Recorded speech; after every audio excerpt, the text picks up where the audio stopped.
Всем привет, друзья! Еду получать новый прицеп здесь в 3 километрах. И посмотрим, что в нем, как в нем и для чего в нем. В первый день на работе я получил тягач, и мне выдали только номер от прицепа. Не совсем я сразу понимал, что происходит, потом мне объяснили. И сейчас мы рефрижератора получим, примем, заведем, запустим, проверим, сверим ВИН-номера, все дела. И я спокойно смогу выехать, и мне начнут искать задание. Встать, да пойти спросить, что да где. Ну, теперь я на все 100 укомплектован. У меня есть принтер, часть его, печатная. Книжку дали с документами. Но прицепа у меня по-прежнему нет. Ладно, я шучу, конечно. Сейчас поедем искать. Дали мне номер, по которому я его найду. На передней части должна быть надпись. Ну и, конечно же, жилетку. Потом зацепим, проверим прицеп и покажу вам жилетку. Проехался по первому ряду, ничего не нашел. Так, вот вижу, мне сказали еще подсказку, карьер у меня должен быть. Ну и они, да, сами ищут, потому что они сказали, мы не помним, где мы их ставим, поэтому все ищут прицепы сами. Так, номер, слушайте, четенько я попал, 23 470 300. Так, ну что, развернусь, парканусь. Пройдемся, проверим все. Так, у нас карьер Вектор 1550. Первое, что мне нужно сделать, найти вообще ВИН, где в нем находится. Собственно, вот я его быстренько нашел и сверить с техпаспортом. ФРЦ, ТДТП. Значит, ВИН сверил, принт потом сюда втыкну. Кстати, так, мне это знакомое. Я думаю, вспомню, быстро разберусь, вам покажу. Ну и запустить, конечно же, установку нужно. Запустится ли она вообще? А она молчит. От слова совсем. То, о чем мне говорили, что отключены клеммы и пусть подключают. Хорошо, пройдемся дальше. Что у нас больше в передней части? У нас есть вентиляция, которую периодически, может быть, надо будет открывать. Так, ровный пол. Бак. Сейчас с другой стороны посмотрим. Или здесь с двух сторон горловина. Нет, горловина с одной стороны. Противооткат. С обеих сторон должен быть. Защелкнутся крюки. Так, палетники пустые должны быть. Все пусто. Ничего нет.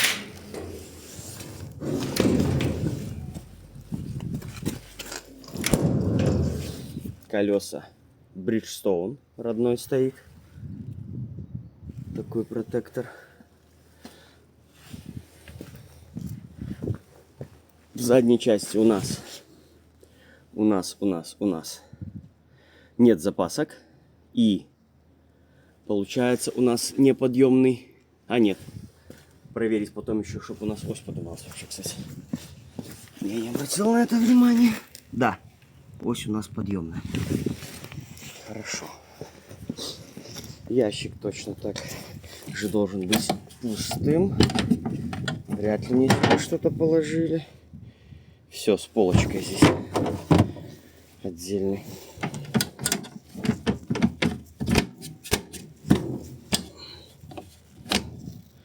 Есть. Это у нас рога двери. Фиксировать.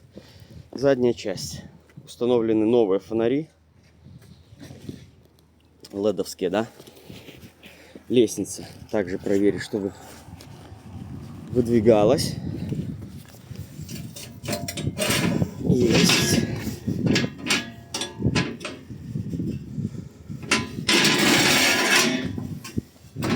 Есть. Здесь также у нас этот самый для вентиляции делать. Так. Я не ел, что ли? Кстати, мне ключ еще дали. Ключ дали мне в комплекте. Я вот думаю, куда его тыкать. Вот оно что. Все понял. Так, ладно. Вернусь чуть-чуть я позже, пока нужно найти мне кого-то, чтобы мне исправили рефрижератор. И засунуть назад лестницу. Нашел я в другом палетнике дополнительные отбойники. Кучу больших. Наверное, мне их прикрутят на базе. На, забыл. Бесполез прицеп. Так, пустой бак. Ну там в любом что-то для старта должно быть. 240, если мне память не изменяет, или 230 бак должен быть у Шмидта. Но более точно я скажу вам в будущем, кому интересно. Итак, смотрим внимательно, куда у нас стыкается чип. Вниз, не вверх, ничего не путаем. Здесь защелка отщелкивается, и у нас открывается дверька. Все, чек вставлен. Вниз, как идет, вниз в принтерную туда дырку. И все, простенько, легенько толкаем до щелчка. Все. Так аккумулятор отключен, у нас ничего не работает. Потом, как только включится, должен быть немножко язычок сюда вылезти, если я ничего не путаю, когда мы включим принтер. Так, все, свет. И я еще... Пойдем откроем ключи от бака и от замка. Идет воздух по подушкам пока что. Так, ну и...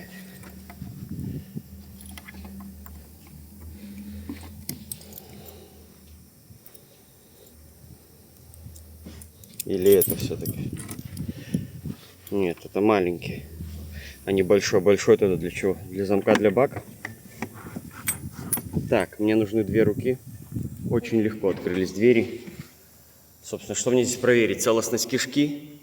Наличие 2 штанги есть. Это я об этом просто буду сообщать сейчас. И в целом целостность, да? Кишка у нас 3 штуки целая. Короткая, средняя, длинная. Датчики стоят. Вон один. Там в конце еще. И здесь что-то еще. Здесь папка Шмидта.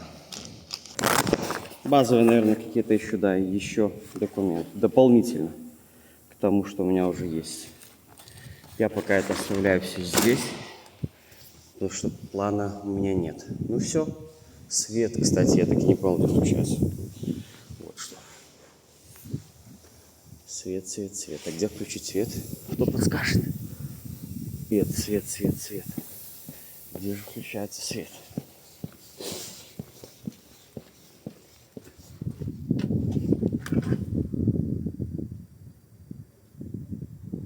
Ну и что это за картинка? Репин. Что мне она дает? Ничего она мне не дает.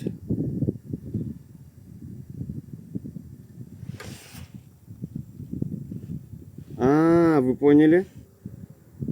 Здесь, вот это они придумали. Слушайте, я стою, не понимаю, что происходит, куда мне нажимать надо. Вот, да здравствует свет. Так, все, еду рев заводить. И у меня показалось, что оська поднята. Пойдем смотреть.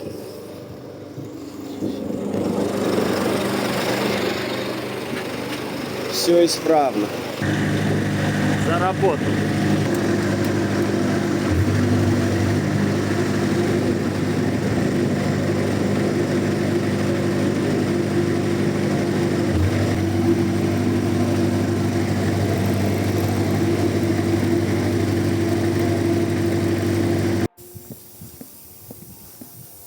Идет где-то воздух. Новый прицеп.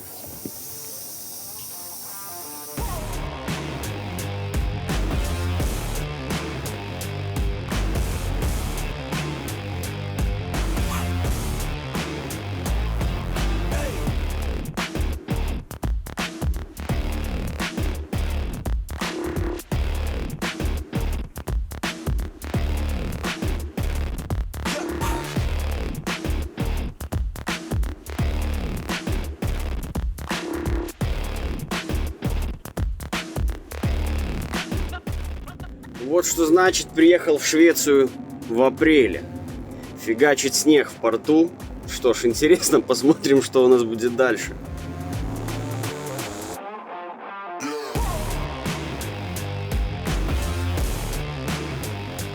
Друзья, неделю я уже катаюсь с прицепом. И давайте первое, о чем скажу. Собственно, у нас ось, так. В таком положении у меня она стоит, поднятие из кабины. То есть автоматически она не будет подниматься, пока из кабины не подниму. Точно так же с кабины я ее могу опускать. Под весом я еще не проверял. Это все потом, в процессе, смотрите канал, все будете знать. Если я переключу положение, у меня включено зажигание, ось у нас будет подниматься. Не надо нам пока что это делать. Ручка здесь тоже по-другому. Не как раньше было. Здесь она уже у вас всегда, то есть автоматом будет перещелкиваться. И как-то мне как вроде бы сказали, что здесь автоматически на ходу также подушки поднимаются, опускаются в зависимости от дорожной ситуации. Если честно, не знаю. Еще я это не проверял, да и как я это проверю, пока что я тоже не знаю. Будем наблюдать, смотреть. Запаски мне повесили уже 2. Сзади установили мне дополнительный задний свет, потому что родной на Шмите не очень, так скажем. Поэтому мне поставили 2 дополнительных. Отбойники, которые я показывал, в дальнейшем, возможно, переставим, но первое, что мы поставим, их здесь. Крюки перекрутим сюда, чтобы это было, в случае чего, фиксировать на пароме. А сюда будут наклеены еще отбойники дополнительно. В целом, в остальном, я, честно говоря, даже не знаю, что вам еще сказать про этого. Да, кстати, это обычный рефрижератор, не двойной, там ничего. Ну, вы все видели внутри. У меня нету никаких дополнительных в нем функций. Палетники. Чуть-чуть потом я их тоже доработаю. И об этом мы поговорим с вами позже, чтобы меньше туда летела пыль внутрь, чтобы можно было спокойно какие-то свои личные вещи там также хранить. Все, пока что все новенькое, все аккуратненько, надеюсь. Да, минус, сразу первый минус. Здесь, сейчас у меня подушки подняты, они спускаются потихоньку сами, но здесь очень низкий отбойник, и смотрите, как они сделали сплошную. То есть, если вы ударитесь отбойником, то вы вообще оторвете себе все, что только можно. Ну, раньше как бы было отдельно, ты мог сломать его, у тебя там все хорошо, но здесь в этот раз они сделали сплошное, все с фарами, то есть бьете отбойник, выносите заднюю часть полностью со всем освещением. Кстати, да, поворотники. При повороте моргает вся сторона, как с левой, так и с правой стороны. Ну и, наверное, перейдем с вами к главному. Это, собственно, к самой установке. Что-то у меня там капает. Это вода с рефрижератора. Перейдем к самой установке. У нас карьер Vector 1550. Собственно, управление его у нас это язык выбирать, переключение с дизеля на электричество и, собственно, сам старт. Так, насколько я понял... кстати, да, вначале у меня не работал принтер. И я его, кстати, вынял, потому что я вспомнил, что у нас любители, наши коллеги, тырить такие принтеры, как у меня Авида, который, да, съемный. Он очень легко вынимается, поэтому я его вынял. Сейчас я, кстати, не обязательно мне здесь запускать реф. Ну, я запущу, покажу вам и вставлю сейчас принтер я. Забыл добавить, принтер не работал, когда я завел рефа. Причина была очень простая. Я позвал сервисмена, он спросил, говорит, сколько у тебя по времени работал реф до этого, первого запуска его. Я говорю, ну, пару минут. В общем, мы завели еще раз реф, прошло еще там пару минут, и принтер включился без проблем. Сейчас он работает, все хорошо. То есть фишка нового прицепа, заводим и просто ждем. Не надо паниковать, не надо ничего никуда бегать. И по поводу воздуха то же самое. Я сразу услышал воздух, пошел, говорю, воздух уходит. Все, меня на яму, чувак руками что-то там устранил. Это что-то где-то не дожали там на заводе, получается, да. И все, точно так же. То есть суть какая? Принимаем прицеп, все косяки, все это сообщаем, все это вам должны на месте устранить обязательно.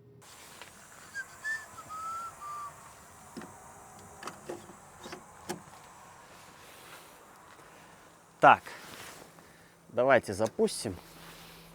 Я уже установил себе там русский язык. Все у нас загорается. Значит, сразу по кнопкам, пока он запускается. У нас выбор температуры.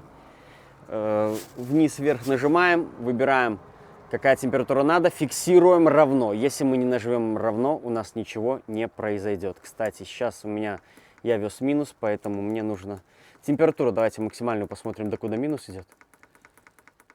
27, 28, 29, 30. 30 максималка. Я же сброшу сейчас, да. А, вот, нажимаем, держим, и также оно у нас уходит быстро. Вот. Все. Поставлю на плюс 5. Так, нажимаю равно, чтобы зафиксировать. По-другому ничего не выйдет. Режим переключения старт-стоп и постоянный. Переключилась, загорелась зелененьким. Старт-стоп у нас набирает температуру, реф отключается, стоит. Температура падает или поднимается, он запускается автоматически. Аларм-лист, сброс ошибок. Ну, естественно, у меня их пока что нету. Сейчас оно моргает, оно пропадет, пропало, все. Все в порядке, пишет, значит, все в порядке. На паром заезжаем, просто переключаем тумблер и включаем сюда розетку. Все, у нас ждем, пока заведется электродвигатель.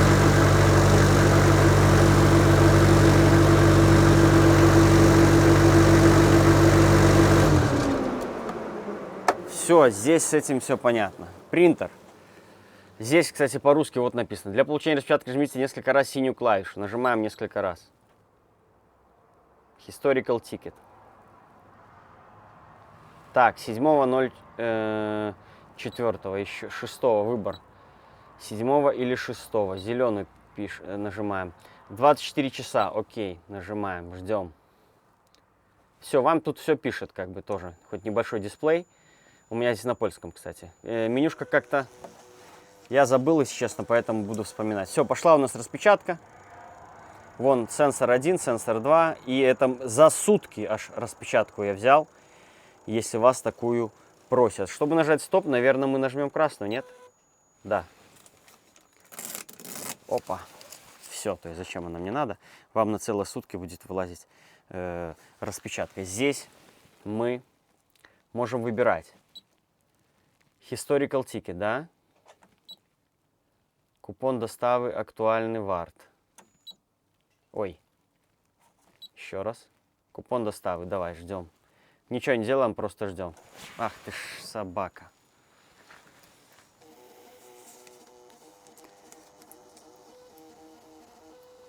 Вот это наш. То есть в момент вы подъехали, попросили вам текущую, например, да, распечатку, вы берете вот купон доставщик. Но это по-польски будет, то есть это температура в данный момент. То есть, да, первое, что я делаю, это засуточный. То есть все выбираем вот этими кнопочками. И сейчас я попробую поискать в меню. Таймзона мне не надо. Выбор языка. Жмем зелененькую. Польский.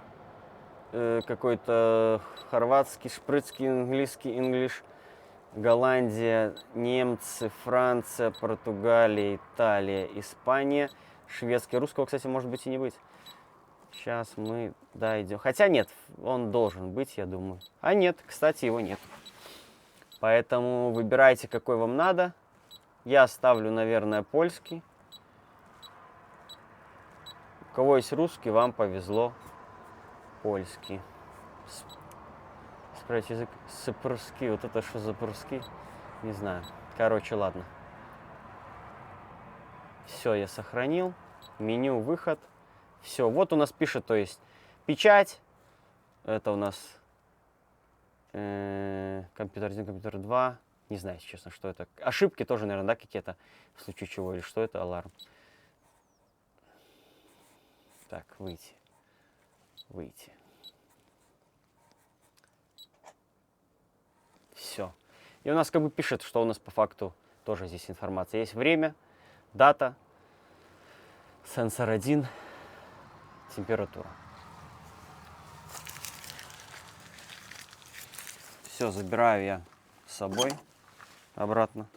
Ну, тут это уже не Норвегия, не Швеция дело, а именно такая тема. Короче, таких колхозах всяких больших, где тырят принтеры, ломают, я не знаю, что они с ними делают. Ну и потом водитель так вот прогулялся, хоп, ручку протянул, достал и ушел себе спокойненько дальше. Вот, а ты остался стоять без принтера. И потом попадаешь на деньги из-за какого-нибудь козла.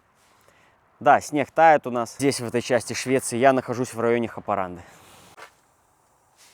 Собственно, у нас Scania Super, и у нас здесь этому есть обозначение.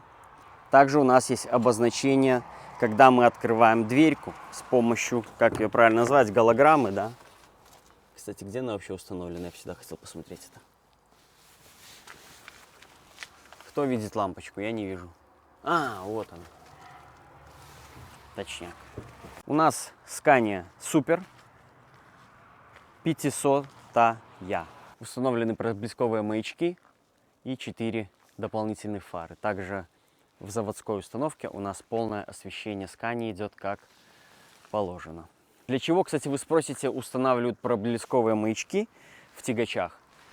Для того, когда в сложных ситуациях, в пургу, где-то еще вы остановились, чтобы вас было лучше видно.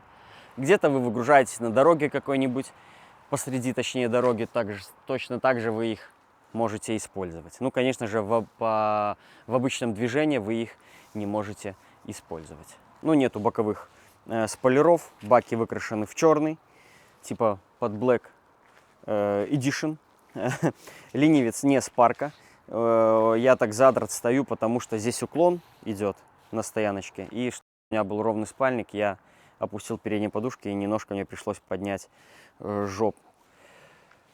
По тягачу больше ничего. Баки точно такие же, от Blue точно такое же. Тягач точно так же едет, как и в прошлой компании. По кабине без изменений. Единственное есть, конечно, да, кстати, изменения. Это ручник. Здесь он выглядит вот так. И когда вы останавливаетесь и открываете дверь, он включается автоматически.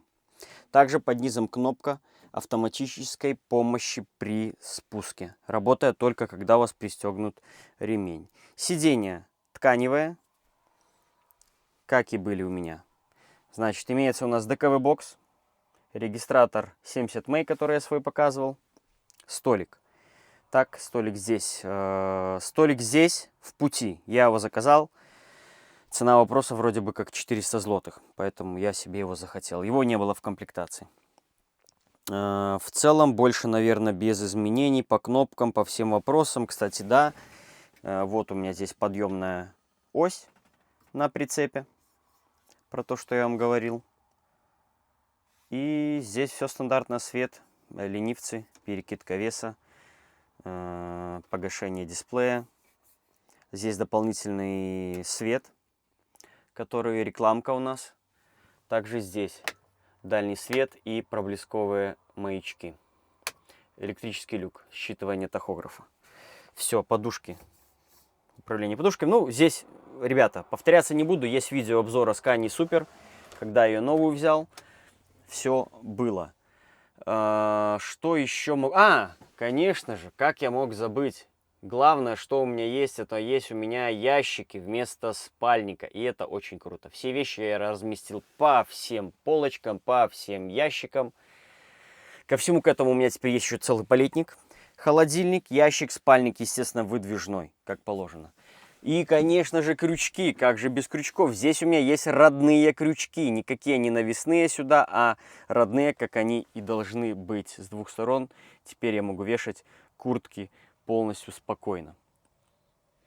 В целом все. Все. Если что-то забыл, я вам в процессах это напомню. Я немножко себе модернизировал, вывел сюда розетки от инвертора. С инвертором отдельная история у нас будет.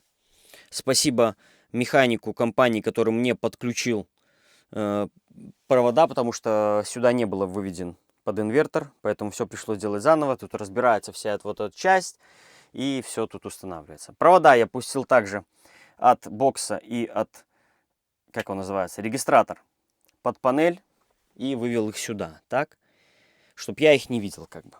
Мне так больше нравится. Ну и, конечно же, мой Моя, точнее, ручка. Скания деревянная. Это вам не хухры-мухры. Так, в подарок мне дали в сервисе, как был я, заезжал по делам, дали мне шнурок от Скании. Вот, такие щедрые там. Итак, инвертор с таким же названием. Все полностью, только единственное было отличие 12-24 вольта, и я этого не разглядел. То есть, может быть, я это и разглядел, и мне все равно прислали не такой. Ну, короче, я его буду на обмен. Почему на обмен? Потому что ноутбук у меня работает, это самое было главное, но у меня не работает ни плитка, ни чайник.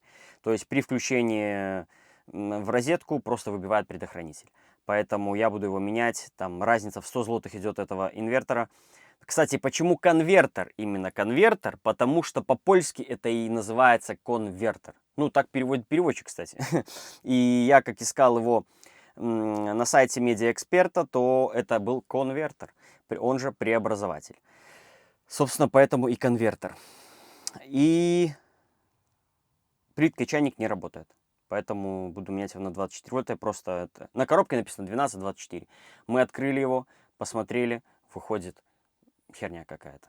Вот. В Скании там под панелью идет два выхода на 12 и на 24. Там плюсиками обозначены болты, куда идет основное питание. То есть мы подключаем либо к 12, либо к 24. Все. Сюда включен у меня удлинитель, который выведена розетка сюда. Все, я думаю, здесь понятно. По Скании. Ковры. Здесь лежат родные, сплошной, и отдельный маленький. Вот. Они очень мазливые и очень требуют, чтобы их постоянно чистили и выдували ежедневно по несколько раз. Очень они мне не нравятся. То есть смотрится вроде они, ну, по-обычному, просто обычные ковры, но они очень мазливые. С чем это в подарок шло, я забыл. Я что-то открыл, и мне это дали в подарок. Забыл, короче, где-то мне подгон такой сделали. Кстати, К2 я купил себе для очистки панели с приятным таким легким запахом. Просто наносится. Можно сразу на микрофибру наносить. Запшикиваете, не запшикиваете, точнее, протираете панели, затем сверху сухой микрофиброй проходите, и все у вас хорошо получается. Не было для обивки и обшивки вот этих вот всех деталей, не было К2, который был у меня, был Sonax. Я попросил, сказали мне, хороший, пенка до тапицерки. Вот так. Точно так же наносится, втирается, вытирается влажной тряпкой. Написано еще, ну я это потом затещу, отдельно про это вам расскажу, как оно работает и как. Тут вот есть пятнышки видны, да? Раз, там, два, ну на потолке. Вот, кстати, камера лучше зрения. Вот я с помощью камеры проверяю на пятна потолки. И вот пятно вот у нас видно какое-то. Я все это дело хочу убрать, естественно, чтобы было все у меня красиво. Ну и, конечно же, забыл я показать вам куртку. Вот в таком мешочке идет она, довольно-таки прикольном. И вот так выглядит. Кармашки, шмидт, все как положено. С обратной стороны у нас светоотражающая полностью. Классная жилетка. Ну, меня спросили, какой у меня размер, дали мне по размеру. Все как положено. Я сказал Элька, мне дали Эльку. Так, ну еще бонусом на фирме выдали зимнюю куртку. Тоже классная куртка.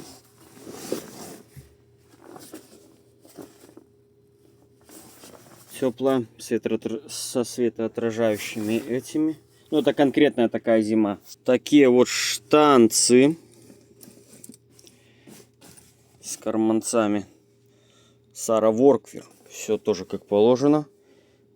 Колени немножко усиленные. Тоже четкие, мне понравились штанцы такие. Довольно-таки.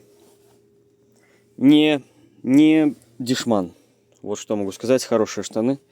Одни свои я уже выкинул за счет того, что мне дали новые. И ботинки зимние. Их я показывать не буду. Зимние высокие ботинки для работы. Это для тех, кто там мне раньше выписывал, что на работе должны все выдавать. Вот, пожалуйста, мне выдали все, что надо. И бонусом лично себе я сделал подарок. Майка Скания. Купил у официалов. В Польше, в Гданьском Скания центре я покупал. Отдал за нее Что-то там порядка 20 евро. То есть это не инструкция там по рефу, ничего. Я давно не ездил на рефрижераторе. Так, выключаем мы свою всю светомузыку. Я давно не ездил на рефрижераторе, поэтому я по памяти вспоминаю, что где, то есть сам новое что-то изучаю, и поэтому как бы делюсь с вами. Кто что может добавить по новому шмиту или по рефу, там пишите, как бы, да, по принтеру конкретно этому. Будет интересно почитать, конечно же. Вот. Ну и на этом все. Работаем. Темы я помню, которые от меня ждут, поэтому это все будет впереди. Обо всем поговорим. Кстати, про Ками Транспол мы также еще не закончили. Ситуацию вам вкратце сейчас расскажу, что происходит. Дмитрий, кто помнит его, да, на моем канале у меня было интервью с ним, затем стрим у нас был совместный. И они его кинули на зарплату, точно так же. Но полная информация будет позже, когда дело, короче, пошло сейчас в суд, и мы ждем, что из этого всего получится, да. То есть, так как со мной они не повелись уже, то есть, не знаю, в чем суть, может, все-таки у Димы был умовозвлечение, у меня было умова-праца. То есть, я когда им письмо высылал, это я что-то забежал вперед, я вам полную версию не рассказывал. Поэтому ждите информацию, все будет открыто, когда придет свое время. Мы добьем их и поставим жирную точку в истории вообще этой компании. Вот. Ну а с вами был канал Tracker in Scandinavia, и с вами был Федор. До новых встреч, пока-пока.